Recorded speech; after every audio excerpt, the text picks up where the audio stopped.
کہا آنے تو دو ہاتھ تو ہو جائیں، دیکھ لیا جائے گا۔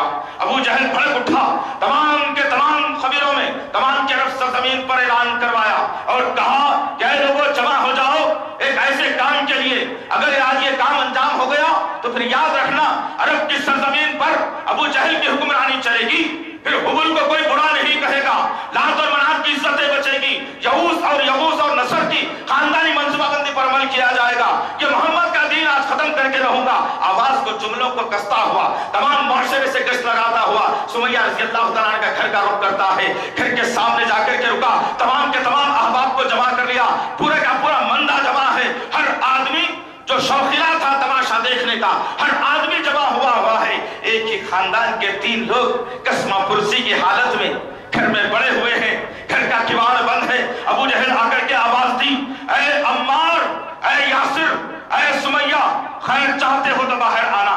باہر نہیں آیا گیا، گھر سے آواز نہیں آئی۔ ابو جہل نے کہا دروازہ توڑ دیا جائے، دروازے کو توڑا گیا، تینوں کو پکڑ کر باہر لایا گیا۔ سمیہ رضی اللہ عنہا کی حالت بڑی خراب تھی، ضعیفی کے عالم میں تھی۔ ابو جہل نے سر کے بال کو پکڑا، گھسیٹتا ہوا لایا، لوگوں کے درمیان میں ڈال کر کہا اے سمیہ میں تجھے جان بخشی کی اجازت دیتا ہوں، وعدہ کرتا ہے ابو الحکم تجھے تیری جان کو بخش دیا جائے گا، تجھ کو معاف کر دیا جائے گا، لیکن ایک شکل میں کہ تو محمد صلی اللہ علیہ وسلم کے دین سے واپس آ جائے اور ہمارے دین پر تو قائم ہو جائے تو تجھ کو بخش دیا جائے گا، تجھے جان کو بخش دیا جائے گا، کوئی تکلیف نہیں دی جائے گی۔ ایمان والی اس امت کی غیور خاتون نے جو جملے ادا کیے تھے، آج محدثین مورخین تمام کے تمام مفسرین نے ان جملوں کو ہو بہو رکھا ہے۔ عزیزان محترم کبھی آئیے اسلام کی تاریخ کی طرف کہ وہ عورت جس کو ابھی ٹھہرنے کی صلاحیت نہیں، جس کی ہڈیاں کمزور ہو چلی ہے، جس کے سر کے بال سفید ہیں، وہ عورت پلٹ کر کہتی ہے اے ابو جہل تو کیا جانتا ہے اس مٹھاس کو جو دل میں جس کے پائبست ہو جائے سانس کے ساتھ ہی نکلتی ہے، تو جو چاہے سزا دے لینا، لیکن سمیہ اب محمد صلی اللہ علیہ وسلم کے دین سے پھرنے والی نہیں ہے۔ جملوں کو اختیار کیا، ابو جہل کو جوش آیا، پھر ایک موقع دیتا ہوں اے بڑھیا سدھر جانا۔ پھر ایمان والی عورت نے آواز دی نہیں ہرگز نہیں ہو سکتا، تیسری مرتبہ پھر کہا اب تو آخری مرحلہ ہے، آخری مرحلہ، اب آواز دوں گا، سدھر گئی تو بہتر، ورنہ تیرا وہ انجام کروں گا، تیرے اہل و عیال کا وہ انجام کروں گا۔ رہی تھی دنیا تک لوگ یاد رکھ کر اسلام کی طرف جانے سے ڈر جائیں گے لوگ۔ بڑھیا نے کہا تو ظالم اور جابر ہے، تو جو چاہے کر سکتا ہے کر لے، لیکن میں اپنے ایمان سے پھرنے والی نہیں۔ سیف شوہر کھڑا ہوا ہے، لکڑی کو تھاما ہوا، جوان بیٹا عمار رضی اللہ تعالیٰ عنہ کھڑا ہوا ہے، اپنی ماں کے منظر کو دیکھ رہا ہے۔ اتنے میں سارے معاشرے میں گشت ہو گئی بات کہ ابو جہل اب سمیہ رضی اللہ تعالیٰ عنہ کے ساتھ بے عزتی کرنے والا ہے، ان کی بے حرمتی کرنے والا ہے۔ نبی کریم صلی اللہ علیہ وسلم کو معلوم ہوئی بات، میرے اولاد کیا ہے، دھیرے دھیرے کشا با کشا قدموں کو ڈالتے ہوئے اس منظر کی طرف آئے جہاں ایک شہادت ہونے والی ہے، جہاں ایک خاتون کو اسلام کے نام پر شہید کیا جانے والا ہے۔ آ کر نبی میرے اولاد کے آقا کھڑے ہو گئے، ابو الحکم کی طرف دیکھا تو مردوں کی طرف دیکھا، ایک ضعیف ایک نوجوان اور چت لیٹی ہوئی ضعیف خاتون کپ کپاتی ہوئی دیکھا، کہا اے سمیہ اللہ نے موقع دیا ہے، آج چاہتی ہے اپنے ایمان کو بچانا ہے یا اپنی جان کو بچانا ہے، اللہ امتحان لینے پر آمدہ ہے۔ سمیہ نے اپنے آقا کی طرف دیکھا اور اپنے نگاہوں کو نیچے کرتے ہوئے کہا آقا جس کا چہرہ نگاہوں میں بس جائے، جس کی تعلیم سینے میں پائبست ہو جائے، وہ جان دینا گوارا کرتا ہے لیکن آپ کی عزت پر آنچ آنا گوارا نہیں کرتا۔ ابو جہل کو غصہ آیا، ایک ساتھی کے ہاتھ سے برچھی کھینچا اور اتنی زور سے سمیہ رضی اللہ تعالیٰ عنہ کے شرمگاہ کے اندر برچھی کو مار دیا، خون کا فوارہ نکلا۔ ایمان والی عورت وہاں پر ڈھیر ہو گئی۔ نبی محترم صلی اللہ علیہ وسلم نے کہا جب کوئی اسلام کے خاطر مارا جاتا ہے، جس کے جسم سے خون نکلتا ہے، اس کا خطرہ خون زمین پر گرنے سے پہلے اللہ تعالیٰ اس کی مغفرت فرما دیتا ہے۔ سمیہ رضی اللہ تعالیٰ عنہ کی شہادت اس بات کی گواہی ہے کہ پہلی شہادت اسلام کے لیے کوئی ہوئی ہے وہ سمیہ رضی اللہ تعالیٰ عنہ کی تھی۔ عزیزان محترم ان تاریخ کو کب تک تم پامال کرتے رہو گے؟ کب تک تم ان تاریخ کو اپنے گھر والوں کے سامنے، اپنے خاندان کے سامنے، اپنے ملنے جلنے والوں کے سامنے نہ رکھو گے؟ تم یہ تاریخ کو اجاگر کر کے لاؤ، تمہاری ذمہ داری ہے۔ پھر دیکھنا کہ کس طریقے سے آج مسلمانوں کے عقیدوں پر ڈورے ڈال کر، ایک نقشہ بنا کر، ایک لکڑی پر چند کپڑے بنوا کر، اس پر ایک ہنڈیا رکھ کر، اس پر نقشہ نگار لگا کر میرے اور آپ کے آقا کے نواسوں کی دھجیاں اڑائی جاتی ہیں۔ دشمن نے ایسے کیا تھا، ہم لوگوں کو بتلا رہے ہیں۔ نعوذ باللہ من ذالک، یا اللہ، ارے ذلیل و خوار انسان، کیا تیری ماں کے، تیری باپ کے، تیری بیوی کے، تیرے بیٹے کے انتقال ہونے پر کیا تو نے لوگوں کے درمیان میں ایسے علم کو اٹھا کر کے پھرا ہے کبھی؟ تیری ماں کے علم کو اس پر نام لکھ کر کے پھرا ہے؟ ارے کیا کہا تھا نبی کریم صلی اللہ علیہ وسلم نے؟ میری بیٹی فاطمہ تمام عورتوں کی جنت میں سردار رہے گی۔ اللہ اکبر! آج اسی کے نام کا علم اٹھا کر تمام سنی لوگ جمع ہو کر اس شر کو فوقیت دے رہے ہیں۔ اس شر کو ہم نے جنم دیا، اس شر کو ہم نے پناہ دی۔ کیا آج بی بی فاطمہ کا علم آ رہا ہے؟ تمام لوگ دیکھنے کے لیے کھڑے ہو گئے۔ نعوذ باللہ من ذالک، یا باللہ، یا ارے وہ ماں جس نے کہا تھا حضرت علی سے، اے علی یاد رکھنا، اگر میرا انتقال ہو جائے تو دن کے اجالے میں اگر فاطمہ کا انتقال ہوتا ہے تو رات کے اندھیرے میں اس کے جنازے کو لے جانا تاکہ کوئی دیکھ نہ سکے میرے جنازے کو۔ آج اس کی حالت کو تمام انسانوں کے سامنے ذلیل کیا جاتا ہے اور کوئی آواز اٹھا کر بولنے سے قاصر رہا۔ یہ تاریخ ہے ہماری۔ حسین کو بدنام کیا گیا شہادت کے نام پر، فاطمہ کو بدنام کیا گیا شہادت کے نام پر۔ ایک شہادت اسلام کی ہوئی ابتدائی دور میں حضرت سمیہ رضی اللہ تعالیٰ عنہ کی۔ نبی کریم صلی اللہ علیہ وسلم نے دلاسا دیا، شوہر اور بیٹے کو کہا کہ تمہاری ماں کا مقام اللہ نے وہ بڑھا دیا ہے جو اس کو دنیا میں نہیں مل سکتا تھا۔ معاملہ آگے بڑھنے لگا۔ 13 سال تک ظلم و بربریت کا ننگا ناچ ایمان والوں کے ساتھ میں عرب کی سرزمین پر ہوتا رہا، مکے کی سرزمین پر ہوتا رہا۔ اللہ کے حکم سے نبی محترم صلی اللہ علیہ وسلم نے ہجرت کرتے ہوئے مدینے کا رخ کیا۔ مدینے کی سرزمین پر اسلامی مملکت کا وجود عمل میں آیا۔ 1 سال کا عرصہ گزرا، سن 2 ہجری شروع ہوئی۔ اسی سال اللہ رب العزت نے روزوں کی بھی فرضیت کا حکم دیا، اور اسی سال اللہ رب العزت نے جنگ بدر کے معرکہ کا بھی اعلان کر دیا۔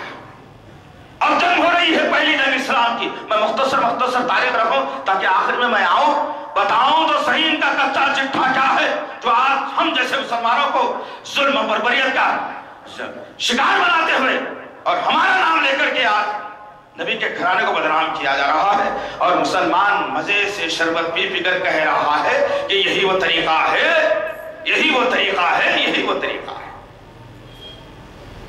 اسلامی مملکت کا وجود عمل میں آیا، جنگ بدر کا معرکہ پیش آیا۔ کس نے پہلی شہادت دی تھی؟ جنگ بدر کبریٰ کی۔ مسلمانوں کو معلوم نہیں تھا جنگی حکمت عملی کیا ہوتی ہے، اسلام کے لیے لڑنا اور کس طریقے سے دشمن سے بچنا ہے۔ جنرل عام لڑائیاں ہوتی، لیکن جنگی حکمت عملی سے مسلمان ناواقف تھا۔ اب لڑائی کا معرکہ شروع ہوا، جنگ چل رہی ہے، ایک دوسرے پر تلواریں برس رہی ہیں۔ انہی ماحول میں 2 چھوٹے چھوٹے بچے سہل اور سہیل، جن کی عمریں 8 سے 10 سال کے درمیان میں ہیں، ایک صحابی کے قدموں کے پاس آئے اور کرتا پکڑ کر کھینچنے لگے۔ کہا، چچا جان ذرا بتانا تو صحیح، ان لڑنے والوں میں ابو جہل کون ہے؟ اس نے پوچھا، اس بڑے آدمی نے پلٹ کر پوچھا کہ ماجرا کیا ہے، تم ابو جہل کا کیا کرنا چاہتے ہو؟ کہا کہ ہم اسے مار ڈالیں گے۔ اللہ اکبر! اور عزیزان محترم، چھوٹے چھوٹے بھی بچے ہیں، نابالغ، لیکن اتنا جذبہ ہے کہ دشمن کو پسپا کرنے کا ارادہ ہے ان کا۔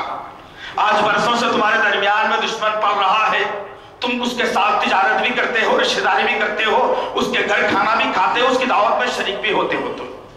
تم کو پتہ ہی نہیں ہے کہ اس نے اپنے گھر میں جو ماحول سجا اور بنا رکھا ہے وہ کتنے میرے نبی کو گالیاں دی جاتی ہوگی، کتنے ابوبکر صدیق پر لعن طعن کیا جاتا ہوگا، کتنا حضرت عائشہ صدیقہ رضی اللہ تعالیٰ عنہ کی عزت کی دھجیاں اڑائی جاتی ہوگی، لیکن اس کے باوجود تم چاہتے ہو کہ میرے تعلقات خراب نہ ہو. لیکن ابھی بدر کے معرکے میں دو ننھے بچوں نے کہا بتاؤ چچا جان کون ہے ابو جہل، ہم اس کا خاتمہ کر دیں گے. اسلام کے لیے شہید ہونے کا جذبہ معصوموں میں بھی تھا. لیکن آج معاملہ تو کچھ اور ہے کہ آدمی اپنے چہرے پر اگتی ہوئی داڑھی کو برداشت نہیں کرتا تو اسلام کے لیے کیا قربانی دے گا. اسے اتنی چبھتی ہے چہتے ہوئے اٹھتی ہوئی داڑھی، روز شہید کر دیتا ہے، روز شہید کرتا ہے، روز شہید کرتا ہے اور کہتا ہے کہ اے داڑھی تو اگتی ہی کیوں ہے؟ میں تو نبی کا دشمن، اسلام کا دشمن، اللہ کا دشمن، تو میرے چہرے پر اٹھ اٹھ کر مجھے کیوں دشمن بنا رہی ہے؟ استغفر اللہ ربی. دو بچوں نے اٹھے اور پھر مجمع میں گھس کر اتنی زور سے ابو جہل کے پیروں پر وار کیا کہ ابو جہل زمین پر دھڑ دھڑ کر کے گرا. دو بچوں نے مل کر کے ابو جہل پر بھی وار کرنے والے ہیں. پیچھے سے ابو جہل کا ساتھی دیکھا اور دونوں بچوں کو تلوار کے زد میں لا کر شہید کر دیا گیا. اللہ اکبر. سن 2 ہجری. ذہن میں رکھو تاریخوں کو، پتا چلے کہ حقیقت کیا ہے آخر، صداقت کیا ہے آخر. بچے شہید ہوئے. نبی کریم صلی اللہ علیہ وسلم کے سامنے جب لایا گیا تو نبی کے ساتھ دیکھ کر مسکرانے لگے. اس لیے اسلام کی خاطر جو جان دیتا ہے نبی کو معلوم تھا اس کا مقام مرتبہ کیا ہونے والا ہے. بات آگے بڑھی. 4-5 ہجری تک 6 ہجری تک حالات معمول کے مطابق چلتے رہے. پھر جنگ احد کا اعلان ہوا. پھر معلوم ہوا کہ دشمن سے بھیڑنا اور لڑنا ہے، اسلام کے دشمن کو تباہ تاراج کرنا ہے. ایمان والوں کے اندر بدر کے کارنامے ذہن میں تھے، بدر کا سارا منظر ذہن میں تھا. اسلام کیسے سینچا جاتا ہے، اسلام کا چمن ہرا بھرا کیسا ہوتا ہے، کیا اس کے لیے ٹیکنیک ہوتی ہے، تمام ایمان والوں کے ذہن میں پیوست ہو چکی تھی. ایسے ماحول میں اب احد کا معرکہ پیش آنے والا ہے. احد کے میدان میں تمام لوگ جمع ہو گئے. ایک طرف ایمان والے، ایک طرف ابھی ایمان نہ لائی ہوئی شخصیت حضرت خالد رضی اللہ تعالیٰ. یہ لوگ جو جب مل کر کے اسلام کے خلاف میں آنا شروع ہوئے، جب اسلام کے اور ایمان والوں کی جنگ ہوئی، پہلے تو کامیابی ملی، لیکن ایک مسلمانوں کی ایمان والوں سے لغزش ہوئی جس پر پانسا پلٹ گیا اور پھر دشمن مسلمانوں پر غالب آ گیا. نبی کریم صلی اللہ علیہ وسلم کے دندان مبارک شہید ہوئے. 2 گھنٹے تک میرے اور آپ کے آقا بے ہوش پڑے رہے. ہر آدمی کے کان تک بات پہنچا دی گئی کہ نبی کریم صلی اللہ علیہ وسلم نعوذ باللہ شہید کر دیے گئے. صحابہ میں بحران مچ گیا. ہجرت کے لیے تیار ہوئے صحابہ کرام. لڑائی شروع ہوئی. ایک منظر پھر وہ بھی آیا کہ 2-3 ایک ہی جنگ کے اندر مضبوط شہادتیں ہوئی اسلام کے خاطر. مضبوط شہادتیں 3 لوگوں کی جس پر نبی نے اپنے آنکھوں سے قیمتی آنسوؤں کو بہا دیا.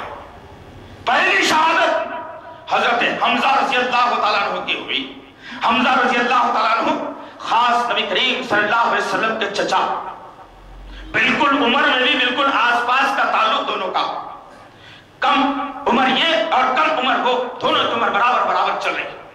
اور وہ چچا جو اپنے بھتیجے کے لیے ڈھال بنا ہوا تھا، جو جس سے دشمن انتہائی کرناک اور بھاگ جایا کرتا تھا.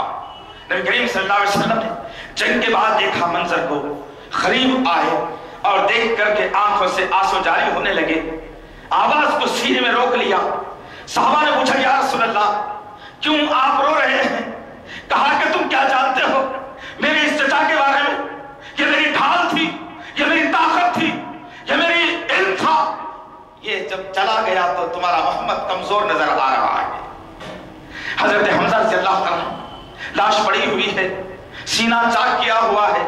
ایک عورت جو نبی کریم صلی اللہ علیہ وسلم کی ساس ہونا تھا، ایک عورت جو ابو سفیان کی بیوی تھی،